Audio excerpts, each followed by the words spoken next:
Welcome to episode 8 of this Every Move Explained series. And today we have two chess legends and former world champions. The first and second official world champions playing against each other in 1895. So we have Emmanuel Lasker, the second official world chess champion, playing with the white pieces versus Wilhelm Steinitz, the first official world chess champion. And the game begins with Lasker playing e4. And so this move allows the bishop and the queen room to develop. It takes space in the center, and it controls and attacks the d5 square as well as the f5 square. And so black responds with e5, keeping the center symmetrical, also fighting for space, allowing his bishop and queen room to develop, and attacking the d4 and f4 squares. And so knight to f3 is played. And so this develops a piece. It controls the center by attacking the e5 pawn and square and the d4 square.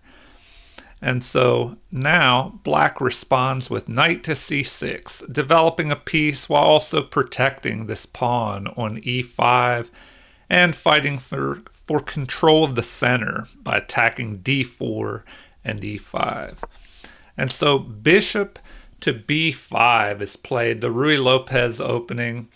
And this move develops a piece, but it also attacks this knight on c6, which indirectly affects the center here, this center pawn. So it attacks a defender of this pawn, which is attacked by this knight on f3. So all these pieces are coordinating together to control the center here. And also white is ready to castle on the king side. And now we have a6. So this move immediately forces the bishop to make a decision on whether to capture the knight or retreat. And so white retreats. And this is usually the move played in this Ruy Lopez opening, as white keeps his bishop pair, and this bishop also does a lot of work here by keeping pressure on this knight. The bishop can remaneuver down to b3 in the future, eyeing this diagonal up to the f7 square, and also the bishop could even position down to c2 eventually to help guard this e4 pawn in the center. And so white decides to keep his bishop.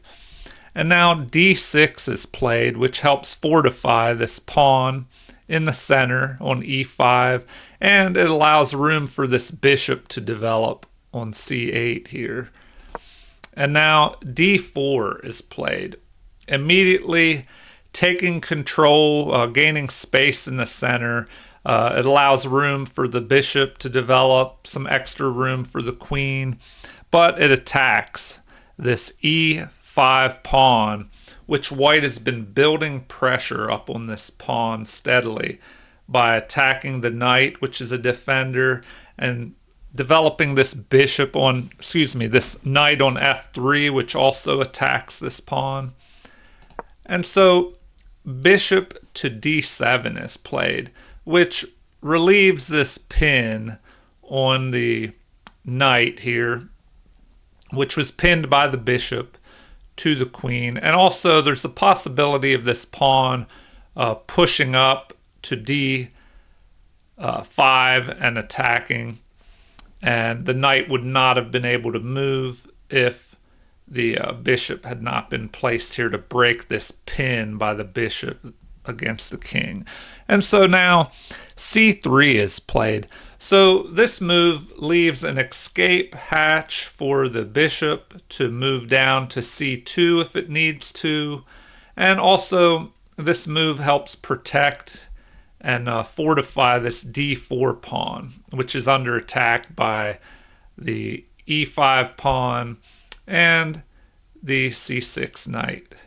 And so now we have knight to f6. Black develops a piece off the back rank and also attacks the center here and attacks this e4 pawn. And so knight to d2 is played, protecting this pawn on e4. And now we have a developing move, the only square that this bishop could move to on e7. And now this will allow black to castle on the king side. And so white castles, getting his king to safety in behind this wall of pawns and this knight on f3. And also castling gets his rook out closer to the center where it can move to e1 and reinforce this pawn which has been pushed forward, and also try and fight for control of this e-file in the center in the future. And so black castles as well, getting his king to safety and preparing to develop his rook. And now we have rook to e1, backing up this central pawn on e4. And if the center breaks open in the future, this rook will have a nice post here on e1 where it can influence this e-file. And rook to e8 is played to counter white's rook on e1 and to fight for this e-file in the future and to back up this central pawn on e5.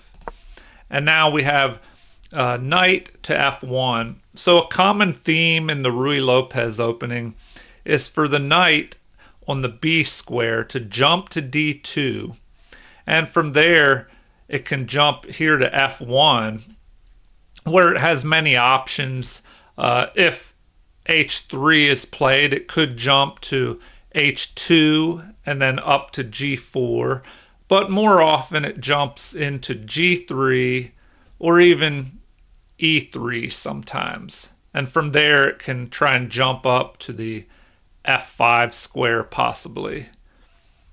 And so now we have bishop retreating back to f8, where this bishop can reposition after a g6 pawn push.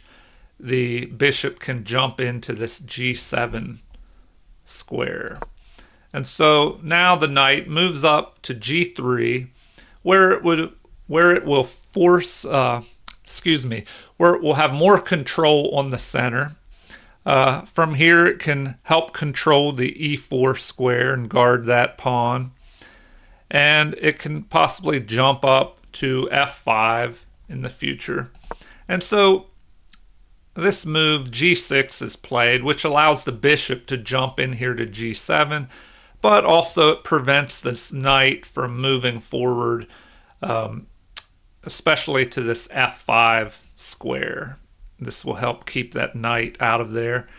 And now h3 is played.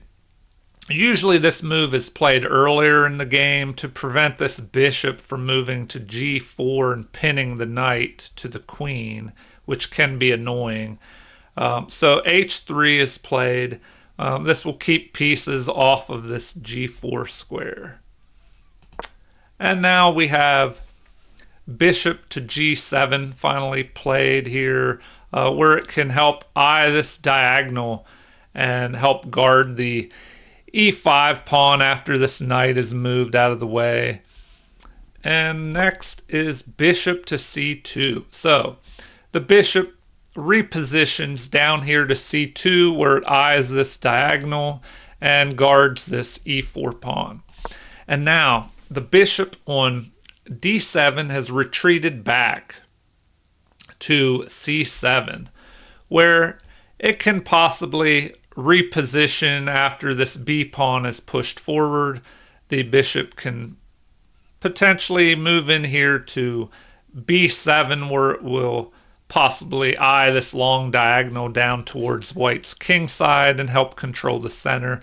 And also this move gets out of the way of the queen possibly attacking and trying to exert control over this d file.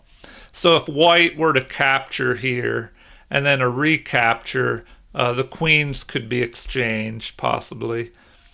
And so instead of exchanging in the center, white moves this d-pawn forward, attacking the knight and forcing black to waste time retreating.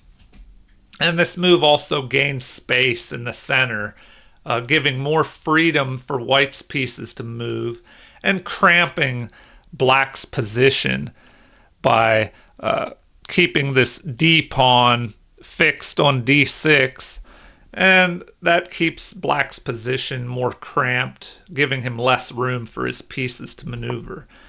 And so this knight has to retreat and retreats back to e7. And from here, this knight can possibly guard this f5 square and help with a future push of this pawn on f7 forward to f5. And so bishop to e3 is played, developing this bishop off the back rank.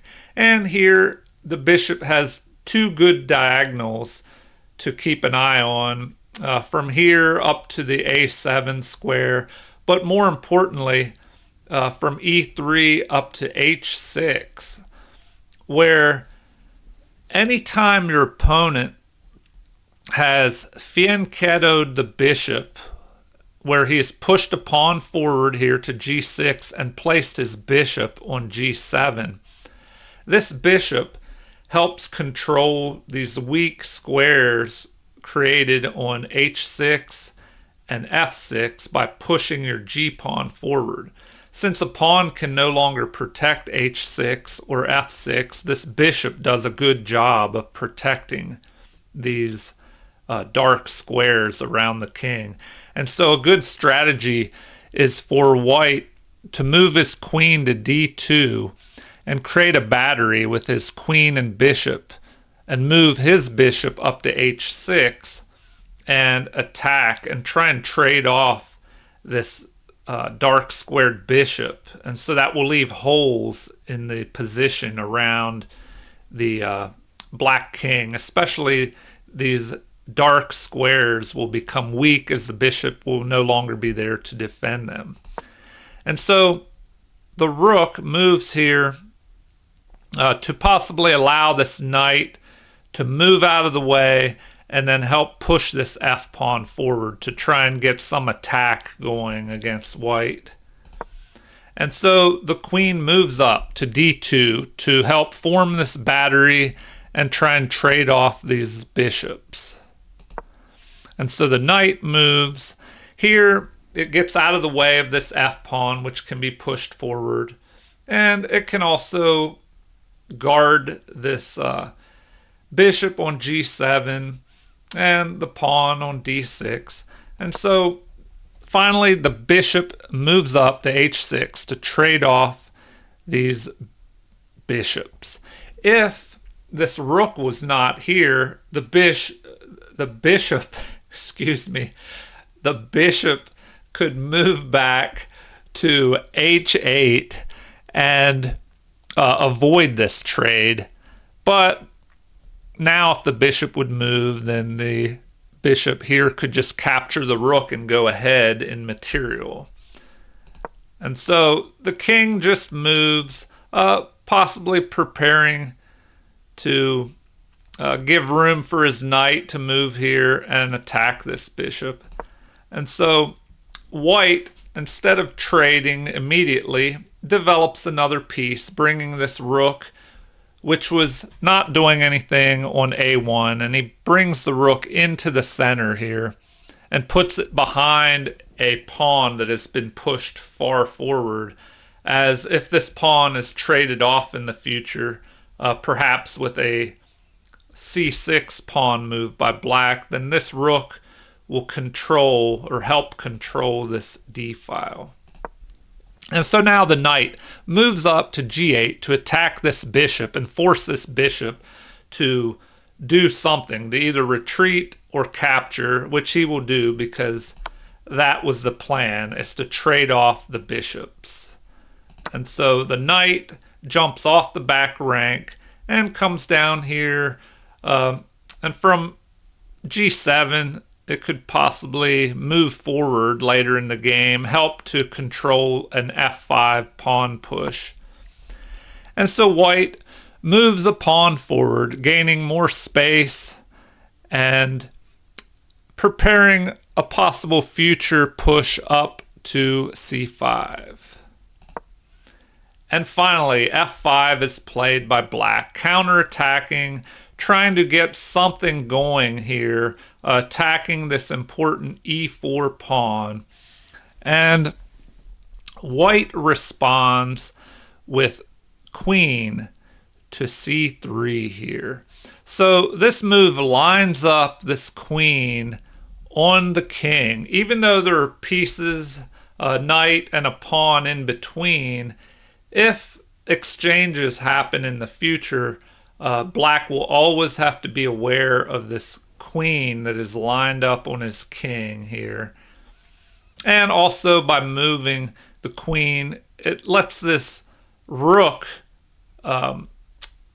be lined up on black's queen as well. So if trades happen in the future, black will have to be aware of this rook that could possibly attack the queen. And so now black follows through with his plan, exchanging off this f pawn on the side pawn for the more valuable center pawn. And so after a recapture with the bishop, we have knight to f6, attacking the bishop, bringing this knight closer to the center of the board. And so the queen moves over here to help fortify the center and also possibly keep an eye on the c5 square, which would allow this c pawn to push forward and attack this central pawn. And so capture of the bishop by the knight, exchanging off that central bishop, and a recapture by white's knight, bringing his knight up and closer to the center here. And so if we look at the computer evaluation, the game's pretty even. It looks like white has a slight advantage. And so this rook moves down here to f4. And now the computer evaluation has jumped in white's favor, over half a pawn, 0.7 in white's favor.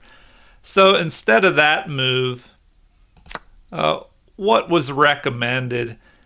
It looks like other options available were knight to f5 was probably the best move for black, attacking the queen and forcing this queen to move away.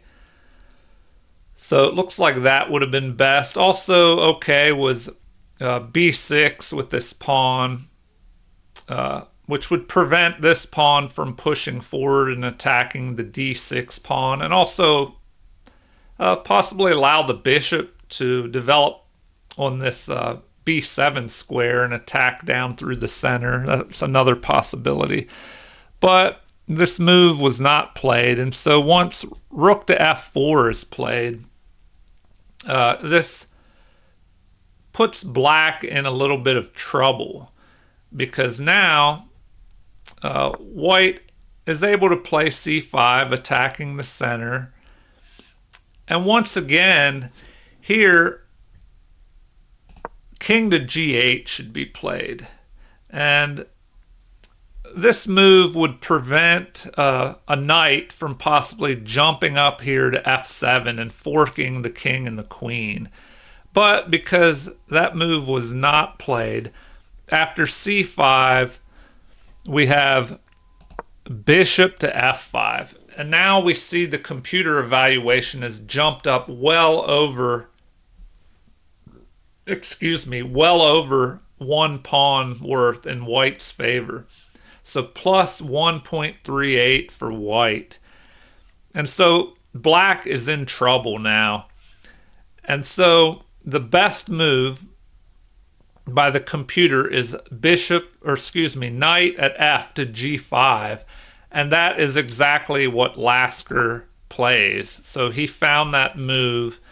And this threatens immediately a fork between the king and the queen here by jumping to f7. And so after the queen moves to get out of this fork and to guard this f7 square, now we see the evaluation has jumped even further in white's favor. And so now we have a very interesting move, and it's the number one move recommended by the computer. And once again, Lasker finds this move of sacrificing his queen here by capturing the rook on f4. And after a recapture, the game is in white's favor, but only if he makes the next move correctly, which Lasker does once again. And he moves knight to f6, attacking the queen here, and also threatening a checkmate by jumping this knight on the g5 square in to f7 here, which would be a checkmate. And the only piece stopping that move right now is the queen, which is under attack. And so the only way for the queen to get out of this attack is to move somewhere which would not guard this f7 square, which is threatened by this knight jumping in here and checkmating. So the queen is stuck here. And so now Steinitz realized that he was in trouble, and he doesn't pick the best move recommended by the computer, which is h6.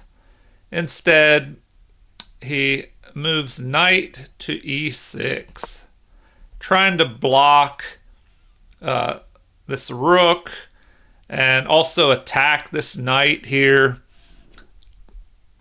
And now the capture of the queen. And so here black is losing, but he plays on further with knight captures, and then the rook moves up here to e7, taking control of the 7th rank. And then we have the king moving closer to the center. But after check by the knight and a move to attack this rook, the rook just captures a pawn. And so here Steinitz resigned, having possibly just overlooked that queen sacrifice and just minorly miscalculating the moves that led up to that queen sacrifice. Otherwise, the game was pretty even before that.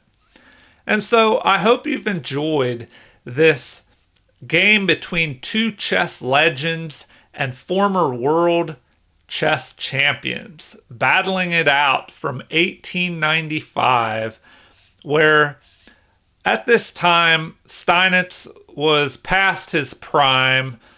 He was probably close to 60 years old at this time, and he didn't live much longer after this game. And so Lasker was much younger at this time, and Lasker went on to hold the world championship title longer than any chess player in history for, I believe, 27 years, which is just crazy how long he held the title. And if you've enjoyed this matchup, this Every Move Explained series, please like and subscribe, and feel free to leave comments or suggestions. Thank you, and have a great day.